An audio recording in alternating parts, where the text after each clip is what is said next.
देखिए, हर वर्ष जन्मदिन आता है और हर वर्ष नई उम्मीदें जन्मदिन के साथ और नई कमिटमेंट जन्मदिन के अनुसार हम करते हैं।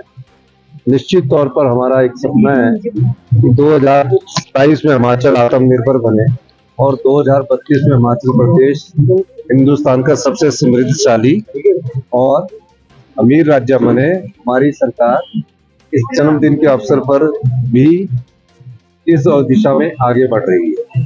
सुपुल जी, आमतौर पर देखा गया है कि मंदिर के दर्शन मुख्यमंत्री जरूर करते हैं, लेकिन आपका कार्यक्रम बालिका और ये जो बाल आश्रम है वहाँ जाने का आपको क्या वजह? नहीं, अभी देखिए, बालिका आश्रम में मुख्यमंत्री बनने के बाद जो एक परंपरा होती है कि सचिवालय में जाना था, मैंने उस परंपरा को तोड़ा, बालिका आश्रम गया। आज भी मैं 2 बजे अभी बालिका आश्रम जाऊंगा और एक NSCI ने ब्लड डोनेशन का कैंप लगाया हुआ है, हमीरपुर में भी लगाया हुआ है। तो मैं सभी उन जो रक्तदान इस समय युवा कर रहे हैं, मैं उनका बहुत बहुत बधाई देता हूं कि आपके खून की एक खून से उन मरीजों का जिनको खून की जरूरत होती है उनका इलाज होगा। सियासी तौर पर 2 दिन आपके राहत भरे होली और उसके बाद जन्मदिन ना, मेरे तो 28 तारीख से राहत पर ही है। 28 तारीख को बजट पास हो गया ना, जो आम आदमी के हित में बजट था, जिसमें विधवाओं के बच्चों को 27 साल की उम्र तक पूरी पढ़ाई का खर्चा सरकार उठाएगी। पहले बजट में अनाथ बच्चों की पढ़ाई का पूरा खर्चा सरकार उठाएगी और 70 साल से ऊपर के जो बुजुर्ग हैं उनको हमने फ्री इलाज की सुविधा दी है और मनरेगा की दिहाड़ी 60 रुपए बढ़ाई है और उसके बाद जो कर्मचारियों को हमने DA दिया और अपनी प्यारी बहनों को जो हमने 1500 रुपए दिया, तो हमारा उस दिन से बिल्कुल राहत भरा है।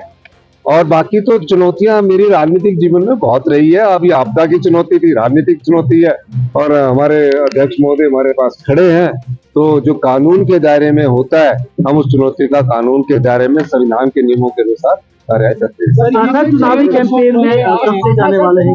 देखिए, कल कोऑर्डिनेशन कमेटी की हमारी शुक्ला जी ने चंडीगढ़ में बैठक बुलाई है और मैं कह सकता हूं कि निश्चित तौर पर हमारी जो सरकार की 15 महीने की परफॉर्मेंस रही है, जिसमें समाज के सभी वर्गों का, क्योंकि अभी पत्रकार बंधुओं का भी आने वाले समय में करेंगे, उनका भी विचार हमारे दिमाग में है, लेकिन आने वाले समय में सभी का, हिमाचल प्रदेश की 75 लाख की जनसंख्या का हम लोग इस जन्मदिन के अवसर पर उनका ख्याल रखेंगे।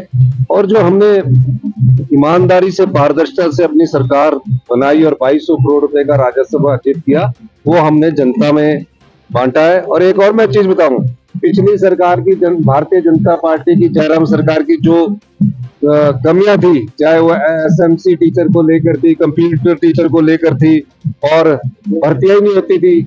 6500 भर्तियां हम शिक्षा विभाग में कर रहे हैं, 22,000 भर्तियां एक साल में कर रहे हैं। इस सब हमने आप लोगों के सहयोग से, अपने मंत्रिमंडल और विधायकों के सहयोग से, जनता के आशीर्वाद से हमने 2 साल में जब हमने अपनी जनता को वो राजस्व को बांटा है।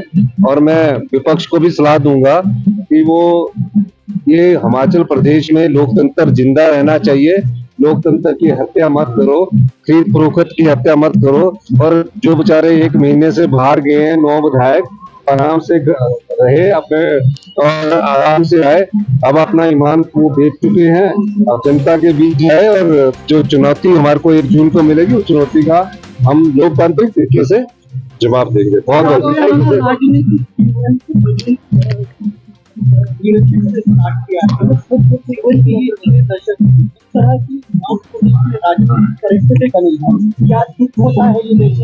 देखिए, जब से मेरा जीवन छात्र जीवन से संघर्ष और चुनौतीपूर्ण रहा है और राजनीतिक चुनौतियां हमेशा रही है, लेकिन जिस प्रकार से जनता के वोट से जब वो जीत नहीं पाई भारतीय जनता पार्टी, वोट के दम से सत्ता पे आने की जो कोशिश की है, वो बड़ी दुखद बात है। और इस समय मैं जन्मदिन के अवसर पर ऐसी बात पर ज्यादा टिप्पणी नहीं करना चाहूंगा।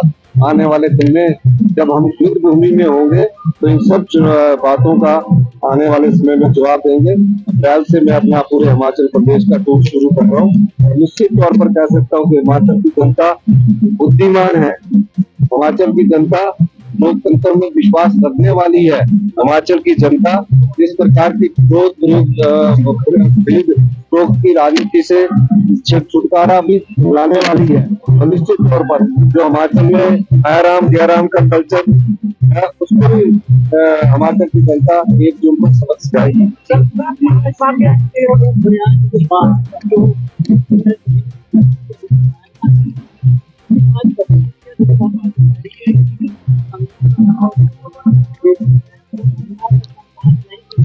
हमने क्या मना किया, हिमाचल की बेटी है, हिमाचल में उनके माता पिता बच्चों के पिताजी